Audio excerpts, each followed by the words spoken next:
Pain is to me what water is to a plant. I couldn't become myself if I didn't have problems. My life was perfect. I wouldn't be me. Hi, welcome to my channel. This is ideally going to be the very first video on my channel. I'm not going to heavily edit this one. This is more of just like, I needed to just make something, to put something out there, whether it was good or bad or boring or whatever. So hopefully this recording works. I've had issues trying to get it all set up. I've done it successfully one time, and we're just going to try this. It is currently exactly midnight where I live. I have some things that I can talk about, and we'll see what this blossoms into. I think I'm going to make a few of these videos like this on occasion, because I plan to make scripted content, essays, things of that nature, talking about things that I love and things that changed my life, of which there are enough to fill books upon books. But sometimes it's important to just get on and just talk.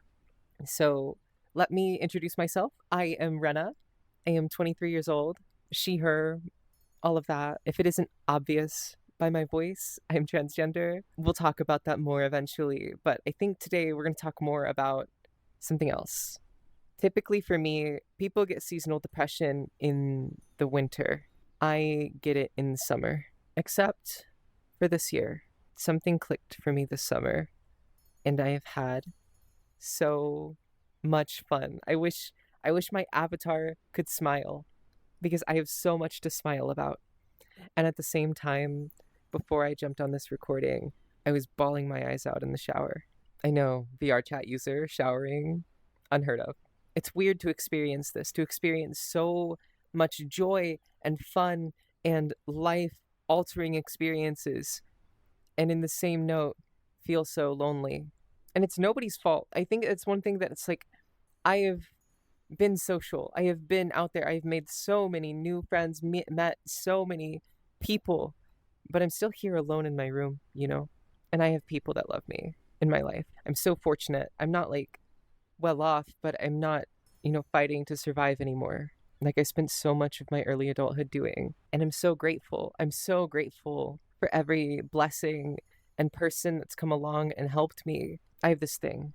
I don't really think I believe in God, but I do pray. But I have a rule about prayer. I never pray when I'm in trouble or when I'm trying to get out of something, but I always pray when I'm grateful, when life is giving me some kind of blessing, and I'll thank God or whatever for being gifted the experience that I'm having. And I think sometimes I do it when I'm sad too. I practice that gratitude when I'm sad.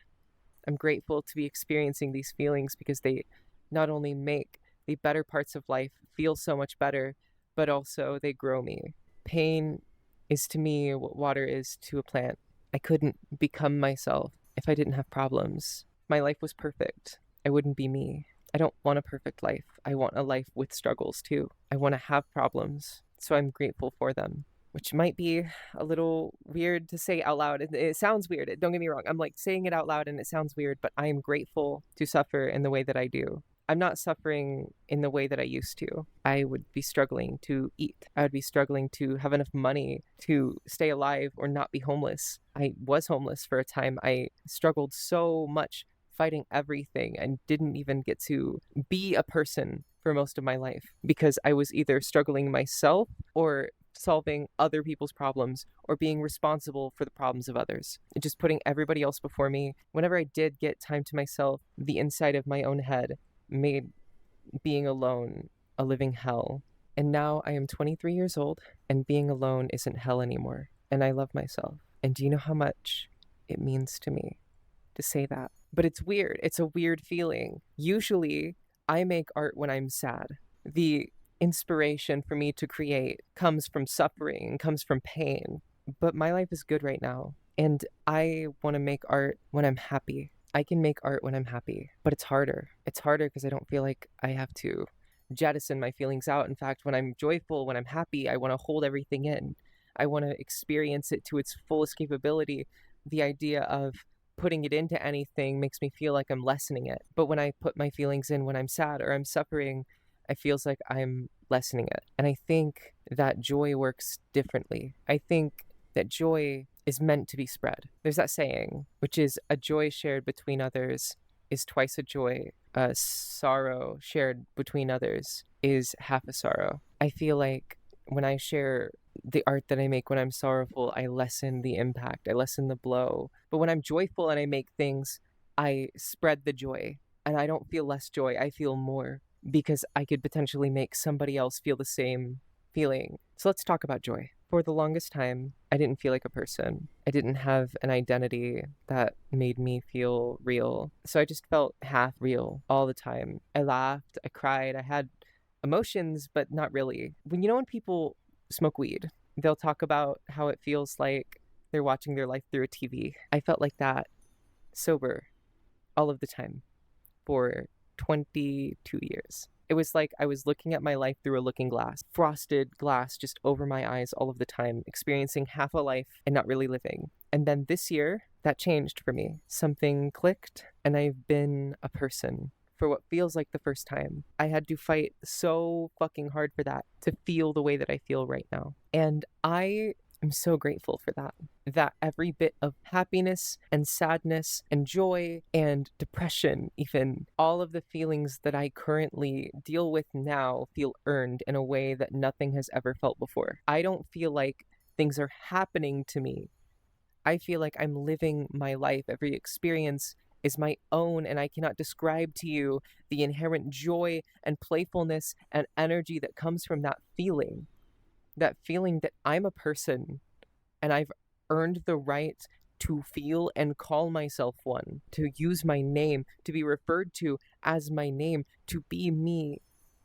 So many people in life maybe didn't have to fight so hard, but I don't regret having to go through that. I don't mourn my lost years. I know people who knew what they wanted to do when they were 14 and they did it.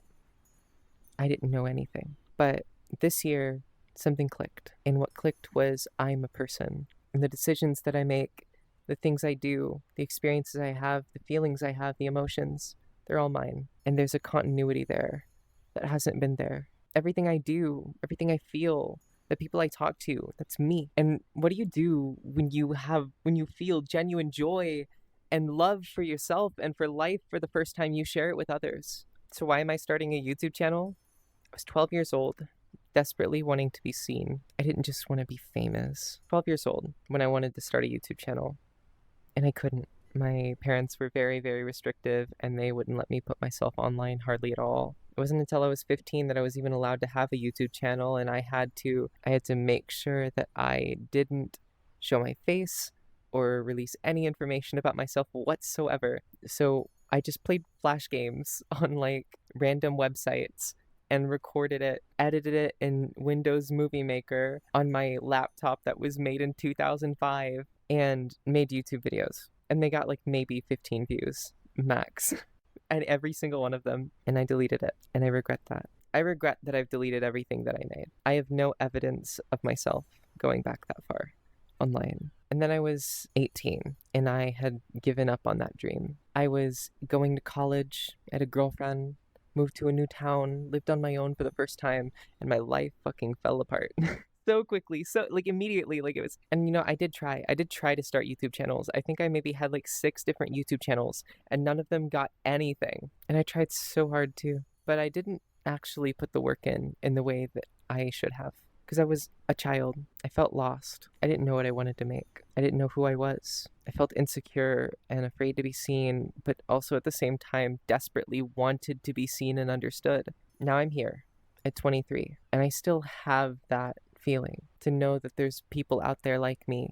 That's why I'm starting this channel, to be seen and understood, to see and understand others, to share my joy so that I can spread that joy, and to share my sorrow so that I can lessen my sorrow. So we're talking about joy. Do you know how ecstatic it feels to feel genuine joy for the first time after living for 2 decades? Sure, things have made me happy, but none of the happiness I ever felt growing up felt earned in the way that the joy that I feel now feels earned.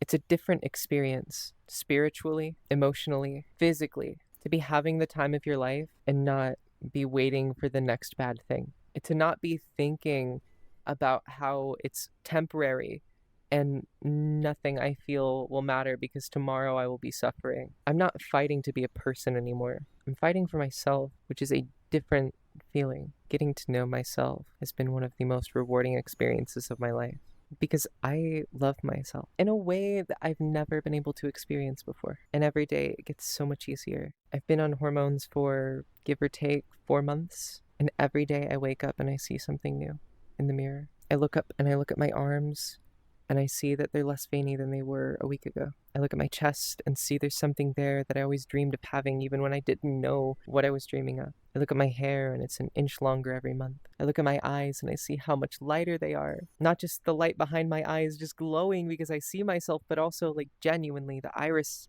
of my eyes has gone from gray to this bright crystalline blue, and it only gets more vivid every passing month. A close friend of mine took me swimsuit shopping the other day. I got my first bikini and it fit me. It fit me correctly. And I cannot describe to you the experience of seeing so much of my body and not hating every second of it. I also could look at myself in the mirror and be like, that belongs on me. That's something Renna would wear. That's a color Renna would wear. It's just a surreal experience to be having at 23. To be going through what is essentially puberty again, but this time the one that I should have gone through when I was younger. To not wake up every day to some new horrifying terror in the mirror, but instead wake up and see myself as beautiful, and to have that feeling amplify itself and grow on itself week after week after week. Every time I do that shot, I become more myself in a way that I don't think somebody who isn't trans could understand. I had to fight tooth and nail for this. Tooth and fucking nail. I'm not questioning myself anymore. I'm saying yes to more. Going out more. Living my life more, not just in virtual reality, but in reality. I'm experiencing life in a way that I've never experienced it before. I guess in one sense, my channel is going to be a bit of a diary, but in another sense, it's not going to be like this. This is more a rambling voice note recorded in VR chat for you to see and for me to look back on. Ideally, my next video will be scripted and you'll see what I mean. Loneliness when you're surrounded by people is such a strange thing, because I have so many people I can talk to, but I always feel inadequate in the face of it. So many of my friends are more successful than I am, or have their lives together in ways that I don't. The old wisdom is comparison is the thief of joy, and that's true. But also comparison makes me strive to be better. I have something to aspire to, in a sense. Ways to grow. I see by knowing so many people, especially people older or more successful than me, I see the room that I have to grow. I see in front of me how much better I could be. I think I can do this. I know I can do this, and I'm the only one in my own way. That's a tough thing to swallow. I accept that burden. I accept this challenge. I dreamed of doing this when I was a child. Even though this isn't exactly how I envision my channel being, I'm still doing it. This is my world, and you've been able to take a step into it today. I hope my perspective can give you anything. If you're young and you feel like you didn't get a fair shake, it's probably true, but you're not alone. There are always people to be there to help you. And trust me, I'm only here right now doing what I'm doing. I'm only there because I got help. And I don't just mean therapy, I mean friends, loved ones, people, music, but most importantly, and I mean this genuinely, friends. Don't be afraid to embarrass yourself. You will, but meet people, explore the world. It's so unbelievably and unequivocally worth it. There is nothing you will do that is more rewarding. Make good friends, because a good friend can change your life. I wouldn't be here if not for my friends. Know that your life isn't over. It doesn't matter if you're 40, 50, 60. You have so much time to reinvent yourself, to live your life how you see fit, to meet new people, embrace new experiences. So consider this a ramble and a mission statement. If I had one thing to say, it would be that despite all of the problems that you will have push on through, life isn't over when it feels over, almost always. Forcing an end to something so beautiful, even though it's painful, you miss out on so much. If I had let myself go and leave this life behind every time that I thought it was over, I would have never got to experience this in all of its glory. Life is worth living, despite the fact that the world is ending. Until my last breath, I'm grateful for each one that I do have. And I hope that when I die, I feel like I earned it. Not everybody gets that privilege. But so long as I'm alive and I'm young and I want to do this, I am starting this YouTube channel. My name is Renna. This is Renna Sauce. Thank you for watching. I hope that you maybe got something from this. You can subscribe to this channel, like the video, comment about your own experiences. I'll be in the comments replying to every single one of them. You can check out my Twitch channel where I live stream. You can probably find me on VR chat on occasion. Eventually, I'll do more. Eventually, I'll have actual social media to send you to. If I ever get successful or consistent enough, maybe I'll start a Patreon and I'll really do the whole professional YouTuber thing. Remember, if anything, that life is worth living, and that in time, the joy and pain and sublimity of it all will make itself known to you, and it will all feel worth it.